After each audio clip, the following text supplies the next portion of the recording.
আমদানির অনুমতি দেওয়ার পর একদিনের ব্যবধানে কেজিতে 40 টাকা কমেছে পেঁয়াজের দাম। এতে কিছুটা স্বস্তি ফিরেছে পেঁয়াজের বাজারে। ব্যবসায়ীরা বলছেন, আমদানি অব্যাহত থাকলে এবং মুড়ি কাটা পেঁয়াজের সরবরাহ বাড়লে দাম আরো কমবে। মঙ্গলবার খোঁজ নিয়ে জানা গেছে, ঢাকায় পেঁয়াজের কেজি বিক্রি হয়েছে 120 টাকা দরে। একদিন আগে এ দর ছিল কম বেশি 120 টাকা। তবে দিনাজপুর ও চট্টগ্রামে দাম ছিল আরো কম। দিনাজপুরে 100 টাকার আশেপাশে ও চট্টগ্রামে খাতুনগঞ্জে দর ছিল 100 থেকে 110 টাকা। এই দুই জেলায় একদিন আগে পেঁয়াজের বাজার খুচরায় বিক্রি হয়েছে 120 টাকা। মাসখানেক আগে হঠাৎ অস্থির হয়ে উঠে পেঁয়াজের বাজার। 4-5 দিনের ব্যবধানে 40 টাকার মতো বেড়ে যায় দাম। প্রতি কেজি দর উঠে 115 থেকে 120 টাকায়। এরপর সরকার আমদানির অনুমতি দেওয়ার সিদ্ধান্ত নিলে দর কিছুটা কমতে থাকে।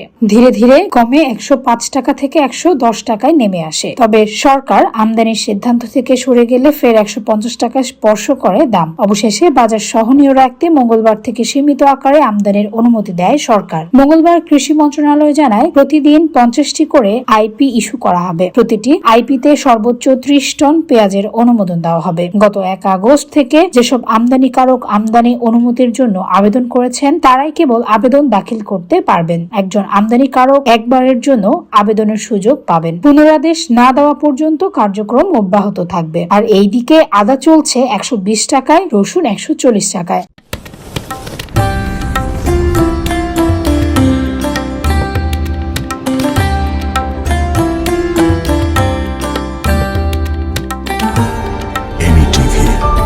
স্বাধীন বাংলার স্বাধীন কণ্ঠ।